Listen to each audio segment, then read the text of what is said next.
इस कथा के बिना अधूरा है सोमवार का व्रत। भगवान शिव पूरी करेंगे सभी इच्छाएं। देवों के देव महादेव बहुत ही भोले माने जाते हैं, इसलिए उनका एक नाम भोलेनाथ भी है। पौराणिक मान्यता अनुसार भगवान शंकर को प्रसन्न करने के लिए किसी भी तरह के खास विशेष पूजन की आवश्यकता नहीं होती, क्योंकि कहा जाता है कि वह तो भोले हैं और भक्त की मन से की गई क्षणिक मात्र की भक्ति से ही वह प्रसन्न हो जाते हैं। अगर आप भी शिव की भक्ति और कृपा पाने के लिए सावन के सोमवार का व्रत करते हैं तो इस कथा से भोलेनाथ को प्रसन्न कर सकते हैं। कथा इस प्रकार है। साहूकार को मिला संतान प्राप्ति का वरदान। एक बार किसी एक नगर में एक साहूकार था। उसके घर में धन की कोई कमी नहीं थी, लेकिन कोई संतान न होने के कारण वह बहुत दुखी था। संतान प्राप्ति के लिए वह हर सोमवार को व्रत रखता था और पूरी श्रद्धा के साथ शिव मंदिर जाकर भगवान शिव और माता पार्वती की पूजा करता था।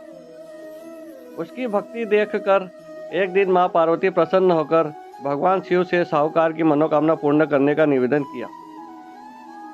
पार्वती जी के आग्रह पर भगवान शिव ने कहा कि हे पार्वती, इस संसार में हर प्राणी को उसके कर्मों का फल मिलता है और जिसके भाग्य में जो उसे भोगना ही पड़ता है।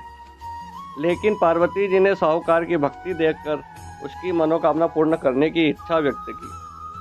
माता पार्वती के आग्रह पर शिव जी ने साहूकार को पुत्र प्राप्ति का वरदान तो दिया, लेकिन उन्होंने बताया कि वह बालक 12 वर्ष तक ही जीवित रहेगा। साहूकार के पुत्र का कुछ ऐसा विवाह हुआ। माता पार्वती और भगवान शिव की बातचीत को साहूकार सुन रहा था, इसलिए उसे ना तो इस बात की खुशी थी और ना ही दुख। वह पहले की भांति शिव जी की पूजा करता रहा। कुछ समय के बाद साहूकार की पत्नी ने एक पुत्र को जन्म दिया। जब वह बालक 11 वर्ष का हुआ तो उसे पढ़ने के लिए काशी भेज दिया गया। साहूकार ने पुत्र के मामा को बुलाकर उसे बहुत सारा धन देते हुए कहा कि तुम इस बालक को काशी विद्या प्राप्ति के लिए ले जाओ। तुम लोग रास्ते में यज्ञ कराते जाना और ब्राह्मणों को भोजन दक्षिणा देते हुए जाना। दोनों मामा भांजे इसी तरह यज्ञ कराते और ब्राह्मणों को दान दक्षिणा देते काशी नगर निकल पड़े। इस दौरान रात में एक नगर पड़ा जहां नगर के राजा की कन्या का विवाह था, लेकिन जिस राजकुमार से उसका विवाह होने वाला था वह एक आंख से काना था। राजकुमार के पिता ने अपने पुत्र के काने होने की बात को छुपाने के लिए सोचा क्यों न उसने साहूकार के पुत्र को दूल्हा बनाकर राजकुमार से विवाह करा दूं। विवाह के बाद इसको धन देकर विदा कर दूंगा और राजकुमारी को अपने घर नगर ले आऊंगा।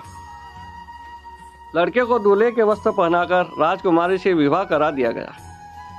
साहूकार के पुत्र के निकले प्राण। साहूकार का पुत्र ईमानदार था। उसे यह बात सही नहीं लगी, इसलिए उसने अवसर पाकर राजकुमारी के दुपट्टे पर लिखा कि तुम्हारा विवाह तो मेरे साथ हुआ है, लेकिन जिस राजकुमार के संग तुम्हें भेजा जाएगा वह एक आंख से काना है। मैं तो काशी पढ़ने जा रहा हूँ। जब राजकुमारी ने चुन्नी पर लिखी बातें पढ़ी तो उसने अपने माता पिता को यह बात बताई। राजा ने अपनी पुत्री को विदा नहीं किया, फिर बारात वापस चली गई। दूसरी ओर साहूकार का लड़का और उसका मामा काशी पहुंचे और वहां जाकर उन्होंने यज्ञ किया। जिस दिन लड़का 12 साल का हुआ उस दिन भी यज्ञ का आयोजन था। लड़के ने अपने मामा से कहा कि मेरी तबीयत कुछ ठीक नहीं है। मामा ने कहा कि तुम अंदर जाकर आराम कर लो। शिव जी के वरदान के अनुसार कुछ ही देर में उस बालक के प्राण निकल गए। मृत भांजे को देख उसके मामा ने विलाप करना शुरू किया। संयोगवश उसी समय शिव जी और माता पार्वती उधर से जा रहे थे।